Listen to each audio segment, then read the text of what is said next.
Good evening, I'm Franky Ma and welcome to On the Edge, Edge Media's completely live show. Tonight we are going to be speaking about something that affects a lot of people.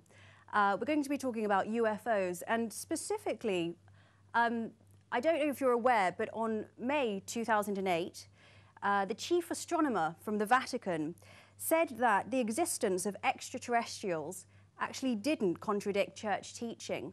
And then on the 23rd of July, we had Dr. Edgar Mitchell, who was the sixth man to walk on the moon, actually saying that there had been a cover-up, that he had been briefed, and that Roswell really did happen. Here tonight to help shed some light on the matter and answer some of your questions, we have Nick Poppe, who worked for the Ministry of Defence for several years and spent 3 of those years actually investigating UFOs on behalf of them. As always, you can call in. The number's at the top of your screen and calls are charged at a local rate. So please call in with your questions on comments and Nick will do as best as he can to answer what you may want to talk about. So Nick Poppe, hello, welcome to the show. Would you like to tell us what's going on? This is really turning in to be what I've called Summer of the Saucers.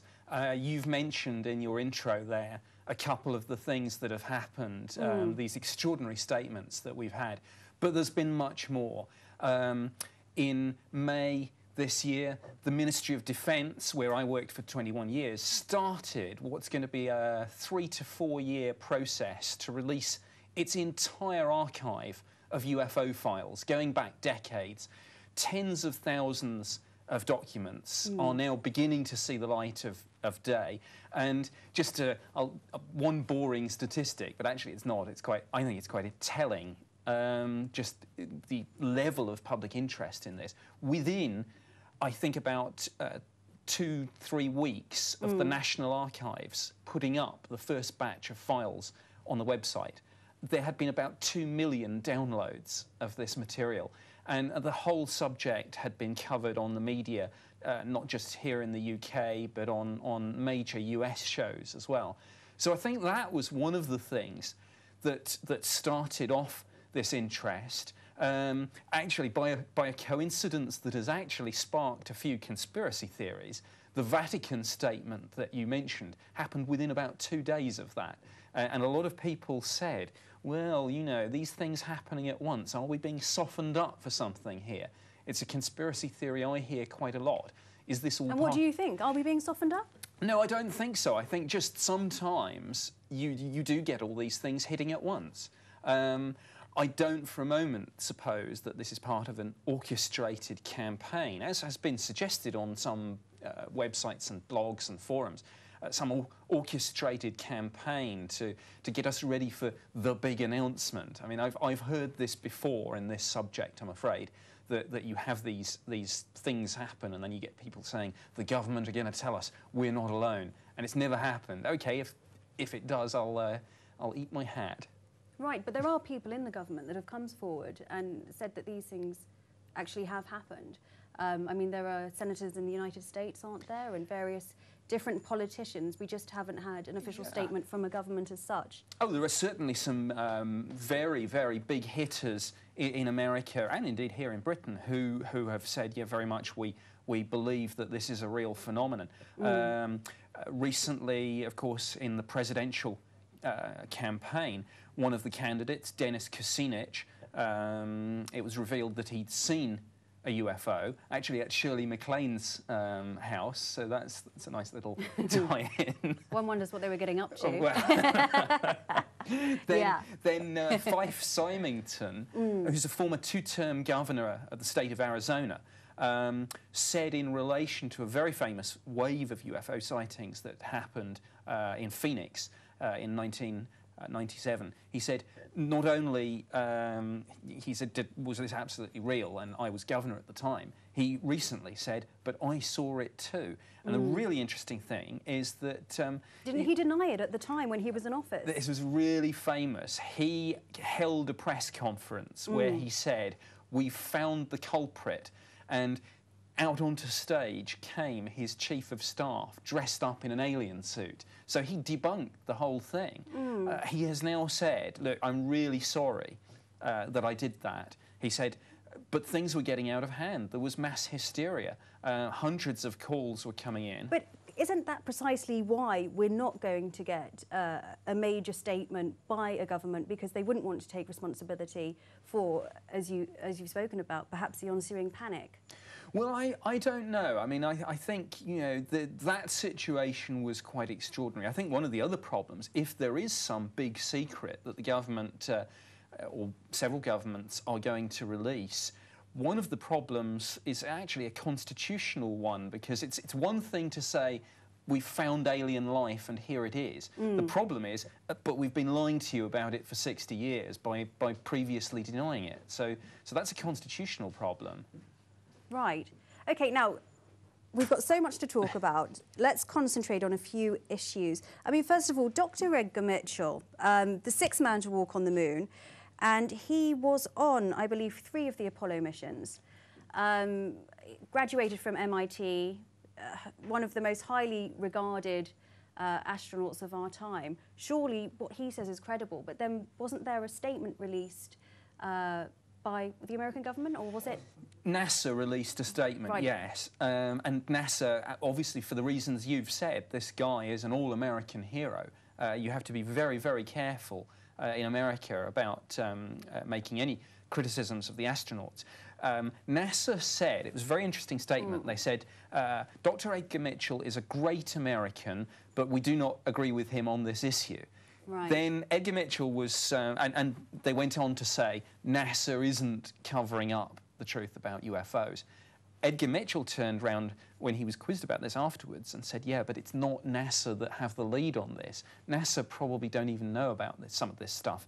He says that a lot of this is more a sort of cabal of people from different agencies. Right. More of like kind of... the Illuminati or something? Something like that, yeah. Right. As opposed to one entire agency that knows all about this and is covering it up. This is a secret club of all different types of agencies. A person here, a person there, key people in maybe a number of different agencies. This is what he's saying. But he claims to have sources at very, very high level in the Pentagon and elsewhere. And let's face it, if you were actually going to confide in someone, and people can't keep secrets, an astronaut is exactly the sort of thing, the sort of person that you would probably tell about UFO secrets, but yeah. But did he not actually say that he had been briefed rather than just kind of told? But specifically, I mean, when I heard it, I thought he had been briefed as if it was actually part of a mission, or he'd heard it officially rather than just kind of off the record. It's very difficult with these things. He may be deliberately trying to muddy the trail a bit, and the one thing I know, not least from my 21 years in government, is that if you get questions about your sources, you have to be very careful, and sometimes you actually have to throw in the odd red herring. Right. OK, remember everyone, if you have any questions or queries for Nick, please do call the number at the top of the screen, and calls are happily just charged at a local rate. And basically, you call in and we call you straight back. So do keep your questions coming in. Yeah, I mean, it just seems to me, though, I mean, if there is some kind of secret society of people in the know, are you part of that society? Well, you see, this is where I can't win. I've been accused of being a disinformation agent. But you see, if I say to you, look, actually, Frankie, I'm not, you know, the viewers, the real die-hard conspiracy theorists who think that aren't going to suddenly go, thanks, Nick, for clearing that up. They're going to go, well, he would say that, wouldn't he? So I can't win. Well, you would say that, wouldn't you? Well, I would, yes. Right. I mean, how did you actually get your job investigating UFOs? That must have been a fun application form to fill in. I was actually headhunted into it. It was quite interesting. I'd been in the Ministry of Defence since 1985, and actually in the first Gulf War I was working in the Joint Operations Centre as a briefer, and the person with the vacancy, the person who was my eventual boss, said, look, Nick, we seem to work together quite well down here. You're a hard worker. I like the way you do business. I've got a vacancy coming up. Do you want the job? I said, what's the job? He said, UFOs. And I said, OK, why not? Sounds fun. And it was. It was more than fun. I mean, had you always had an interest in UFOs and that type of thing before you were actually given that job? I'd had no interest in the subject, certainly no belief, so I went in there really not knowing what to expect. But I must admit that some of the things that I saw, both in terms of the old files, the ones that are now being released, and of course the day-to-day business of the investigations on the new cases as they came in, that convinced me that by the end of that tour of duty, I thought, well, I still don't know what UFOs are, but there is more to this than just misidentifications of aircraft lights and weather balloons, even though by volume that accounts for most of it. So what percentage would you say go beyond weather balloons and lights in the sky that turn out to be aeroplanes and things like that? 80% of these things after investigation can be explained as misidentifications. In 15% of cases, there's probably insufficient information to be sure.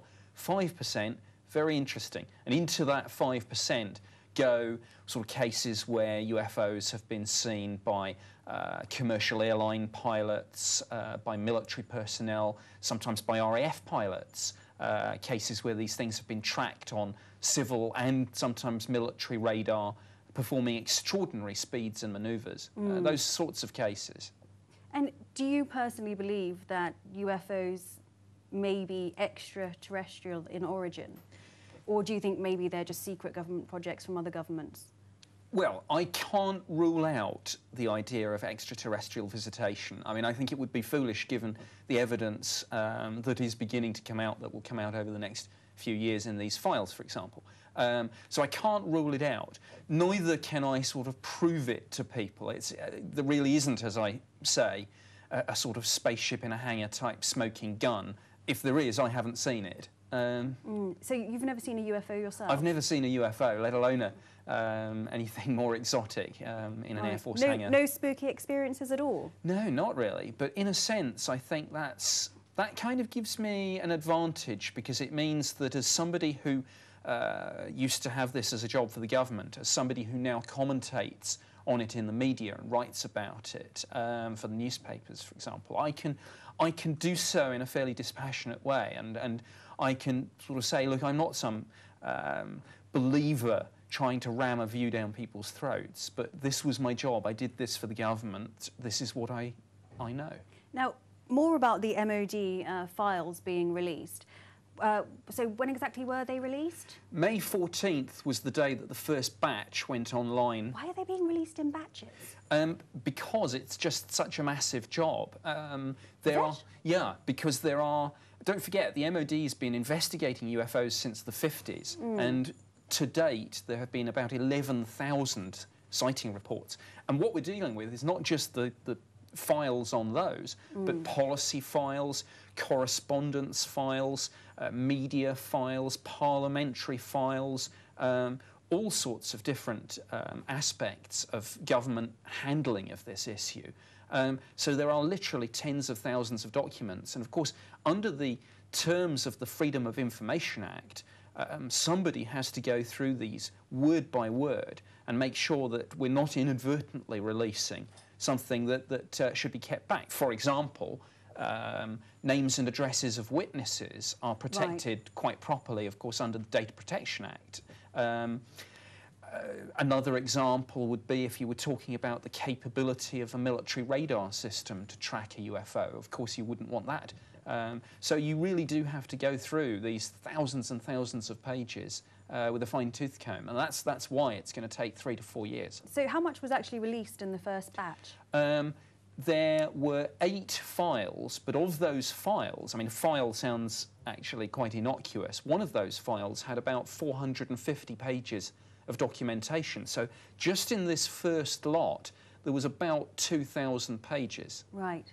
So, you know, there's a lot for people to get their teeth into.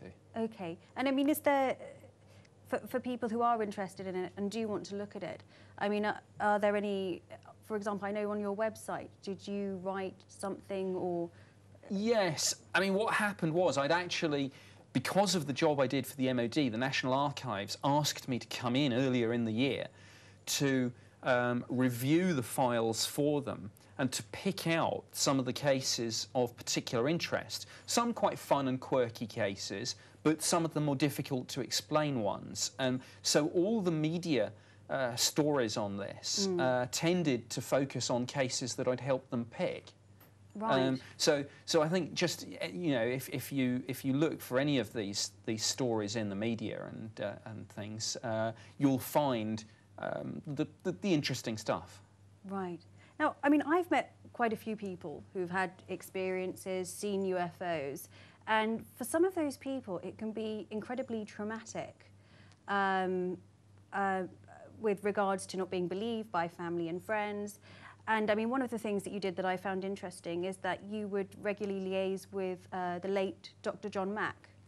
Yes. At some point, who was the director of psychiatry at Harvard Medical School, is that right? He was, yes. I mean, of course, alien abduction is I always think, related but separate to the UFO issue. But yes, I think I've certainly come across people, whether they're claiming alien abduction or actually, even if it's just a fairly up-close and personal UFO sighting, I've come across people who are clearly shocked by it, and in some cases, I think, yes, suffering from post-traumatic stress disorder. You mentioned fear of ridicule, fear of disbelief. That's a factor too. I mean, what I would say to these people, though, is that you're in very good company.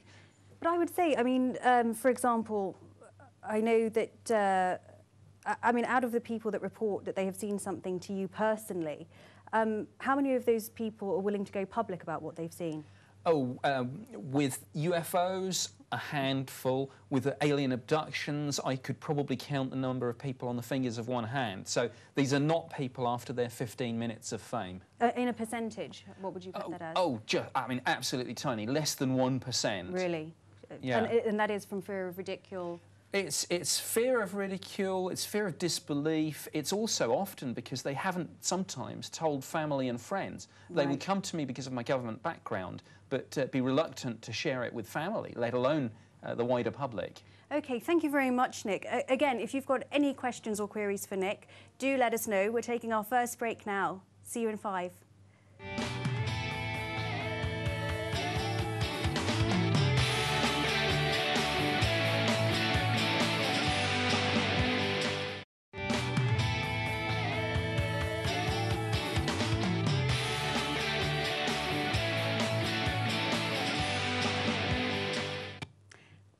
Hello and welcome back to On the Edge. This evening I am here with Nick Poppe and we're talking about UFOs. Remember, if you have any comments or questions, do call the number at the top of your screen. It's charged at a local rate and we will call you right back. So Nick, I mean, let's first of all talk about the sightings that are going on in this country recently. It seems like there's been a spate of them. Oh, absolutely. There've probably been more interesting and high-profile cases this year than I can remember for quite some time. I think the first one that captured the public imagination was a sighting that occurred in June, at the end of June, and it involved the crew of a police helicopter coming in to land at RAF St Athan in Wales. And they saw this object, and a number of people have subsequently made Freedom of Information Act requests to South Wales Police, to the Civil Aviation Authority, because of course, as I always point out, there are air safety issues here, whatever you think UFOs are, and of course to the MOD as well. And then, hot on the heels of that, came an incident where 3 soldiers at Turnhill Barracks in Shropshire actually not only saw but filmed UFOs flying over the barracks, reported this up the chain of command, and somewhere along the line the story got passed to the media, and The Sun literally put this on the front page. And as I say to people, how often do you ever see a UFO story as the main banner headline on the front of a national daily newspaper? And of course, once that had happened, it absolutely opened the floodgates, because the media were running these stories and then they were saying, did you see it? Have you got a story? Call our news desk. And there were times, and particularly with The Sun, and I'd been doing a little bit of work with them over the course of the summer, when I would be getting daily calls and things saying, we've got some more footage in, you know, we've got a photo here, oh, there's been another sighting in this part of the country. Right, now we do actually have our first caller on the line, I believe. Yeah, hi. Hello, who's that? It's Nicola. Hello, Nicola. Whereabouts are you calling from? Stratford. Oh, Nicola from Stratford. There you are. And what is your question for Nick tonight? Do you think there is anything significant about the date, the 12th of the 12th, 2012?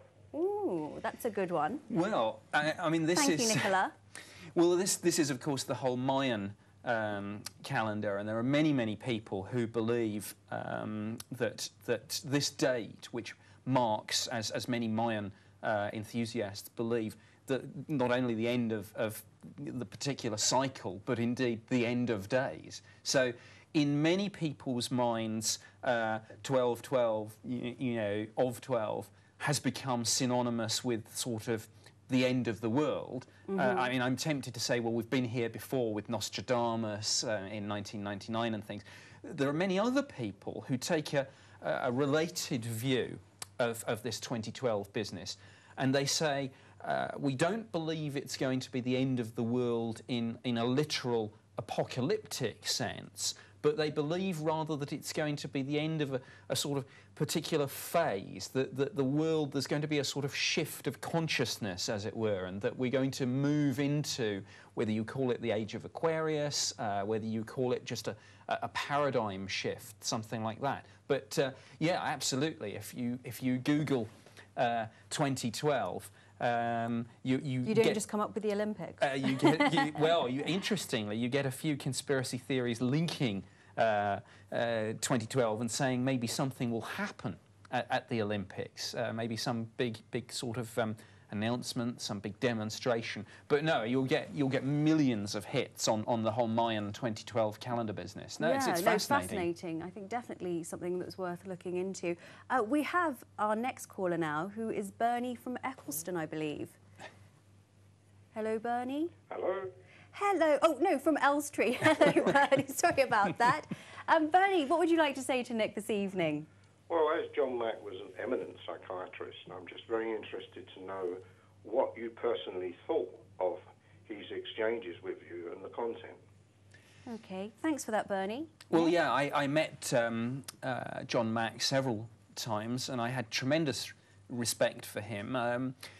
Yes, I mean, his view, when initially challenged by Bud Hopkins, the abduction researcher, to look at this whole phenomenon, Bud said, well, look, as a scientist, why don't you at least take a look? What do you think? And John Mack said, well, I think these people are probably crazy, to use a non-technical term. But he looked, and eventually he worked with well over 100 people who claimed to have had these experiences. And he said, look, I don't necessarily know what's going on, but there is a real phenomenon here. And he was quite open to the idea that it may well be extraterrestrial in nature. Now, of course, for the professor of psychiatry at Harvard Medical School to make that statement when I think everyone expected him to conclude the opposite was quite extraordinary, and there was a storm, an absolute storm within the academic community, and some people said that he should lose his job for such an outrageous statement. The interesting thing now is that even some of the skeptics, whilst not believing that these people have literally been on spacecraft, are coming round to the idea that there's a real phenomenon. And there was a very famous experiment done a couple of years ago by two scientists in America called Clancy and McNally. And they got a group of abductees together with a control group of non-abductees. And these experiments were double-blind. And what they found is that the abductees, when recounting their stories, displayed physiological conditions such as increased heart rate and perspiration that the control group of non-abductees simply didn't display when asked to put themselves in that same position. So it doesn't prove, as I say, that they've literally been on a spaceship, but it does tend to prove they think they have been. And that's interesting because, again, very often, of course, the skeptics will simply say, well, these people are making it up. They're you know, they're after their 15 minutes of fame. They're going to write a book on it or something. Not true. Not true. You know, there are real physiological symptoms when people recount these things. Right. And I mean, getting back to what's been going on this year, I wanted to talk a little bit about the Coalition for Freedom of Information that you've been involved in. Perhaps you could explain to our viewers what that is. Sure. Coalition for Freedom of Information it's a US-based organisation, and they had an event which I attended at the National Press Club in Washington DC in November of last year, and I'm one of the consultants to the organisation. One of the other people involved is Leslie Kane, who's an investigative journalist. Again, people like Fife Symington, who we've already talked about, is involved too. And there are one or two other political big hitters doing some work, perhaps more behind the scenes. And what is the aim? Well, this is very interesting. CFI doesn't actually take a position on the nature of the UFO phenomenon. It's not one of these groups that says UFOs are this or they are that. Neither are they a group, despite the name actually, who says that there is a massive cover-up and we demand that the government releases everything they know. The primary aim of Coalition for Freedom of Information, and I mean again, just Google the term and their website will come out top, is actually that whatever the UFO phenomenon is, CFI's position is that it raises important defence, national security and air safety issues, and as such needs to be investigated in a proper scientific manner by government, by the military, by the aviation community. I touched on the air safety issue. It's a particular concern of mine that in our over-dependence on transponder data, if anything is not showing up on a radar screen as a conventional aircraft because it's squawking with the transponder, the training of the civilian air traffic controllers and the military fighter controllers is, well, it's probably just a ghost return. There's something wrong with the screen, there's interference, weather. That to me is missing a trick because of our prejudice about the phrase UFO. The trouble is you've only got to say UFO to some people. And people seem to assume that it's... Exactly. It means spaceship. And yeah, and of course it means no such thing. And that's why, when I was at the MOD, one of the things that myself and my opposite number in the Defence Intelligence staff sat down and deliberately did was to try and ban the use of the word UFO and replace it with UAP, unidentified aerial... How much money did they spend on that? Rebranding, rebranding. No, right. But we had unidentified... That one took off, didn't it? No, Nick, I'm just going to stop you there because we've got Stephen on the line waiting to speak to you. Hello? Hello, Stephen? Hi, Stephen. Hello. Hello, how are you? Hi, I'm fine, thanks. And you're from Bridgewater. What's the weather like there? Hi, miserable. Oh, same as here. Now, Stephen, what would you like to talk to Nick about this evening? Just Nick was saying earlier that there's been thousands of apparently UFO sightings. And out of any of the footage that hundreds of footage that people have public have seen on TV, none of it has been realistic or look real in any way, really. I mean, I just wondered what he thought of it. So what he thought, what Nick thinks of that, or sure. If there has been anything that does look real, do you think the MOD or who handles it would show it to the public? Okay, Nick. So yeah, I mean, what do you think of the quality of the footage that's coming out? I agree, actually. On the first part of the question, yes, a lot of this footage is fairly... Thanks, Stephen, for that, by the way. Yeah. Yeah, it's fairly grainy. I think there's two reasons.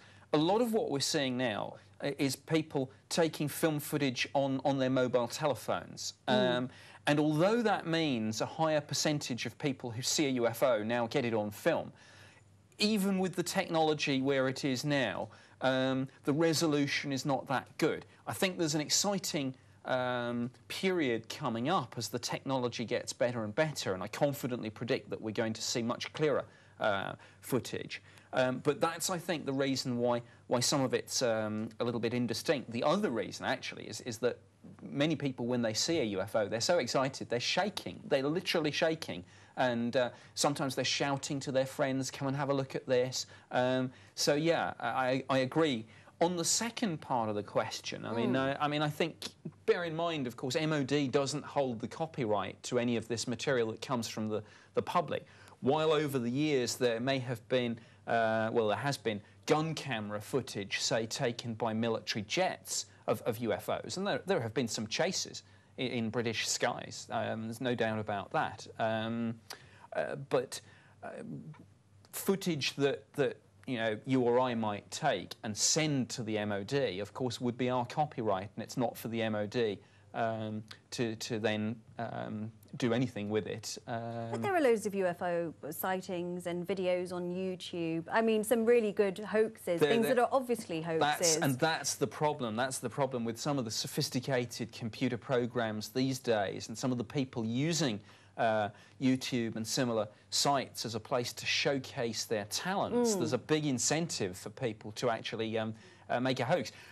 Actually, without going into too much detail for obvious reasons, because it's straying into areas that are probably classified, rest assured. Yeah. Rest assured that the government does have the technology to do proper analysis and enhancement of imagery, and to tell whether it's the real deal or whether it's just some person mocking something up to showcase their skills. Do you have any tips for anyone that might actually be watching, if in case they do see a UFO, if they were, you know, quickly going to film it on their camera phone? What are the do's and don'ts? Because I mean, I just know that you were talking earlier before we were on the show about try and get something like a tree. Yes. Just to kind of gauge space. Exactly. If you don't get any background in other words, if the UFO is just simply in the sky, there's no realistic way of telling how far it is from the lens, and therefore how big it may be. So if you can get some of the feature, the ground, trees, something, then you've got enough that people can start to do some analysis, make some calculations. Right. The other thing is, just taking up the point I was making a moment ago, just try and keep calm. Don't panic. Don't It's easy for you to say that. You've never seen one. I know, but yes, if people do see something, try and keep calm. Don't zoom in so much that you lose all resolution. I mean, have a go at zooming in, but don't keep it on the zoom, because inevitably you do lose that resolution. Yeah, so those are the basic do's and don'ts. It's proper training there from the Ministry of Defence of how to capture a UFO. Do remember, Nick's here to answer your questions, take your calls, so call the number, and we'll see you after the break.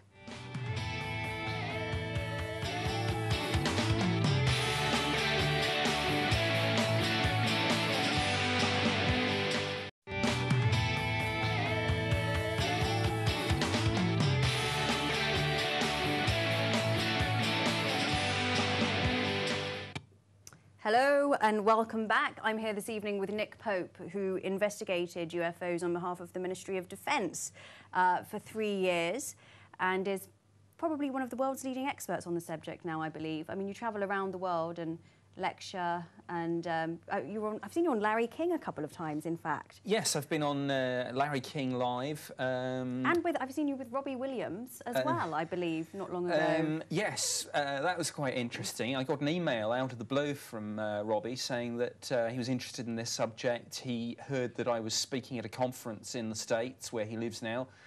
He said I might drop in, and he did. So, yeah, it's interesting. And, of course, he's not the only celebrity over the years who's been interested in UFOs. I mean, there are plenty of celebrities who are interested, and indeed who have had their own sightings. I mean, John Lennon, David Bowie. all sorts of people. So that's quite interesting, and again, it shows that this subject, it's not just, you know, members of the public out walking a dog late at night. It's celebrities, it's police officers, it's military pilots, and I mean, this is, you know, people, we've discussed the fear of ridicule and disbelief. Actually, what I would say to people is, don't be afraid if you've seen a UFO to make a report to the MOD, to the media, to a UFO group, wherever, because people really are in very good company. I mean, and of course, if you do it through the MOD, you can remain anonymous. Well, yes, the MOD, because of the Data Protection Act, won't then release your details. But do they know kind of support groups to send people onto? The MOD don't do that anymore. When I was doing the job, I used to send people on. But the MOD now have a policy that they think it would be invidious to support one group over another. So they just take the position, we don't recommend anyone. So people there, I'm afraid, will have to do their own research. OK. Just to let everybody know, you can call the number at the top of your screen. The calls are charged at a local rate, and we will call you straight back. I believe we actually have our next caller on the line now. Anybody there for Nick? Hello. Ah, hello. Sorry. Hello, and sorry, what's your name? It's Phil from Lanarkshire. Yeah. Hello, Phil. Welcome to the show. What is your question or query for Nick this evening? What it is, I don't know if it's going off the subject, but basically, I was wondering what his views are on the technology advancements that have happened over the 60s and 70s. I'm kind of a new hobby for me, all this, but I was reading the book on The Day After Roswell by Colonel Philip J. Corso, and he goes on about a lot of detail to do with new advancements that came from the Roswell crash. And it just, me personally, I find it seems quite a suspicion that in the 50s and 60s is really when technology jumped a gear and went into transistors, getting designed, fiber optics, in a time where these sort of things just weren't needed. I mean, fiber optics aren't hardly used now, yet they had them in the 70s. And to me, it seems like a very strange technology to have created in a time that didn't need it. They were barely using multi-core cables, never mind fiber optic laser lights for transfer of information. And I was just basically wondering what your opinion is on that side of the technological advancements that have happened over the past decades.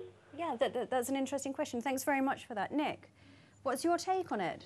Well, yeah, as the caller said, I mean, there is certainly a body of people who believe that many of the cutting-edge scientific discoveries that we've seen in recent decades actually came from the UFO that crashed at Roswell.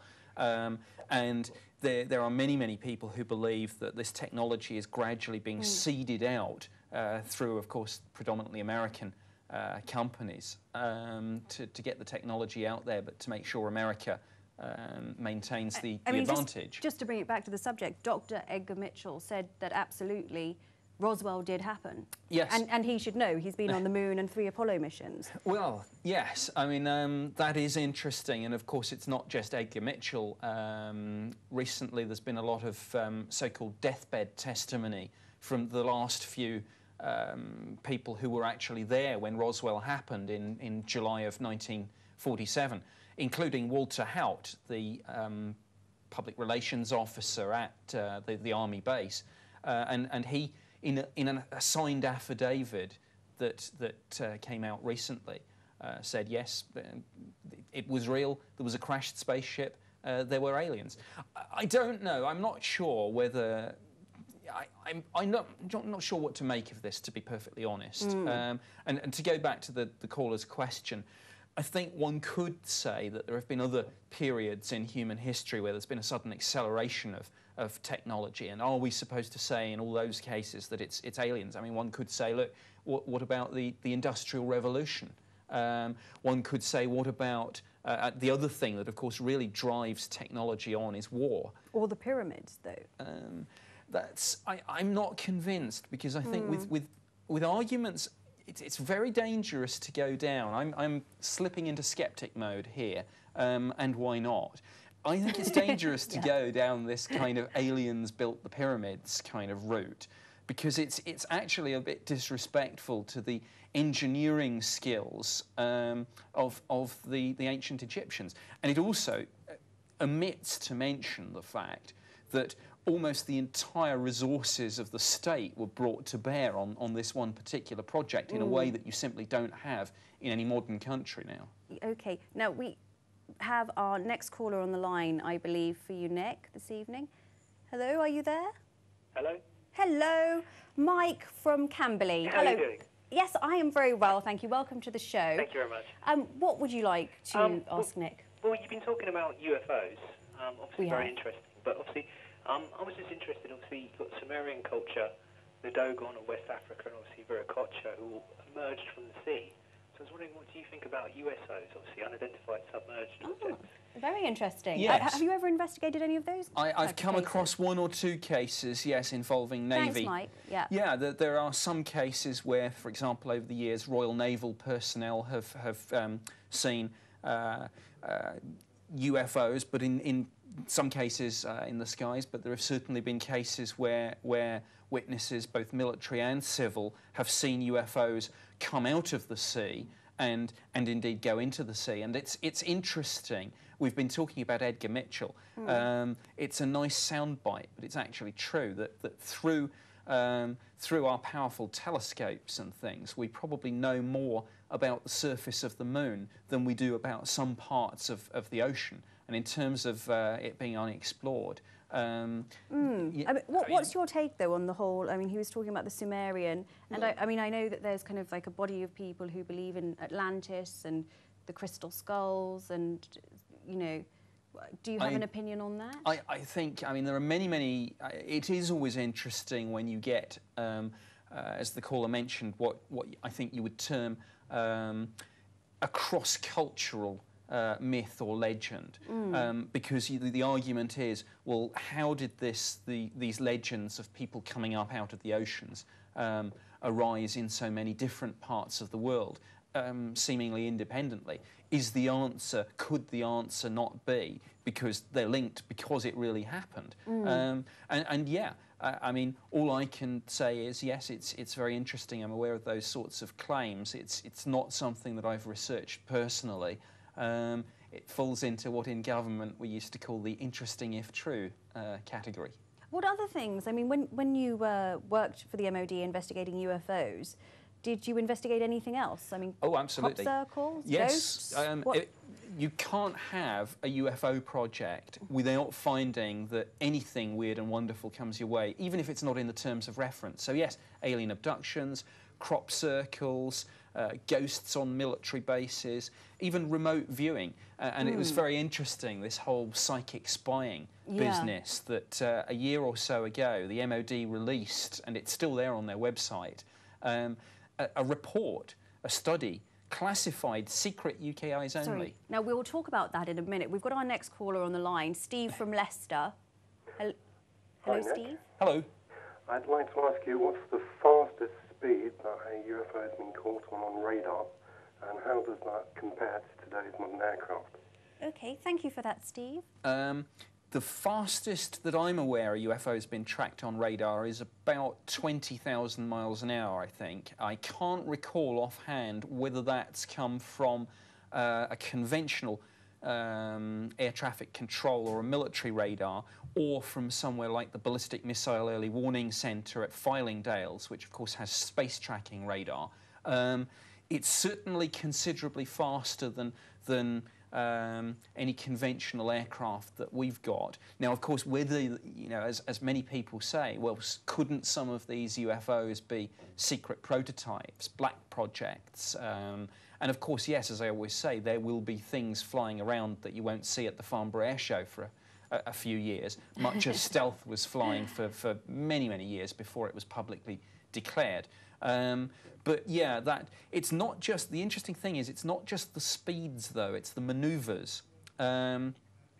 Because actually some of these things accelerate away to the horizon at such phenomenal speeds that certainly if there were any human occupants, the G-forces would kill them, even with the best G-force G-suit on the face of the planet.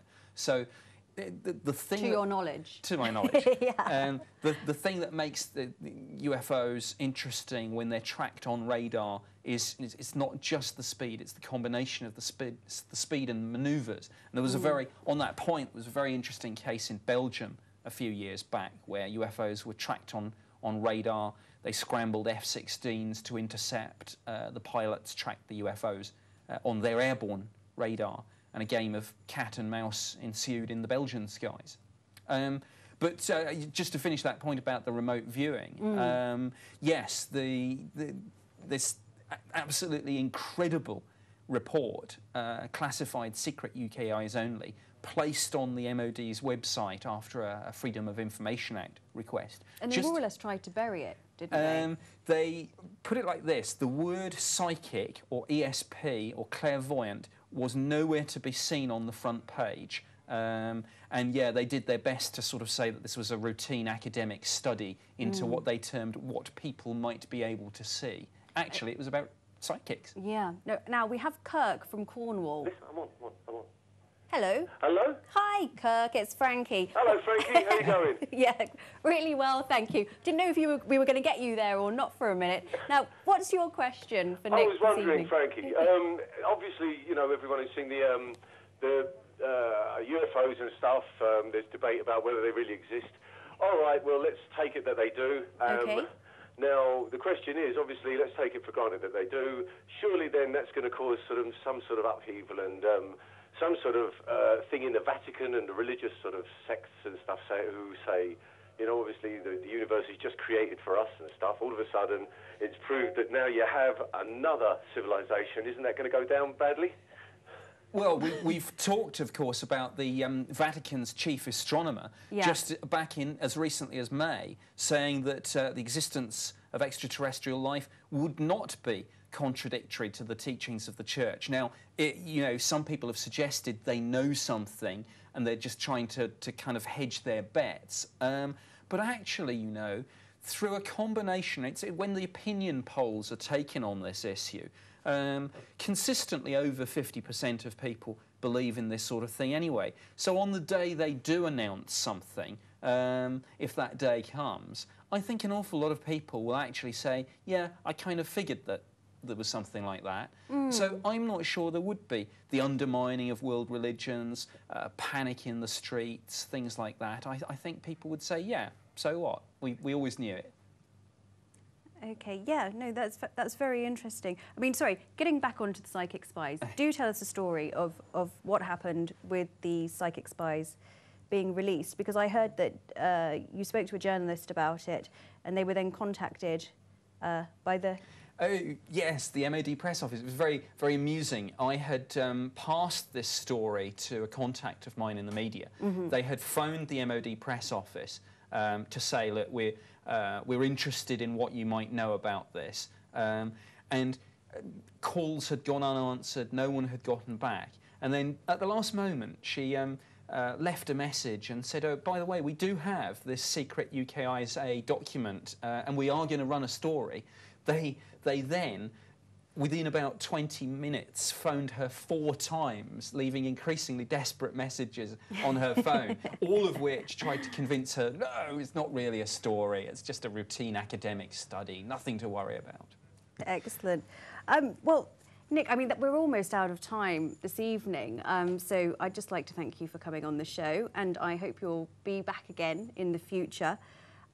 Just to let everybody know, our web address where you can find lots of information is www.edgemediatv.com, and we will actually be back on the 1st of September, which is a Monday, I believe, so we'll see you there. Thanks ever so much for tuning in tonight. I hope it's been helpful to you. Have a lovely evening. Good night.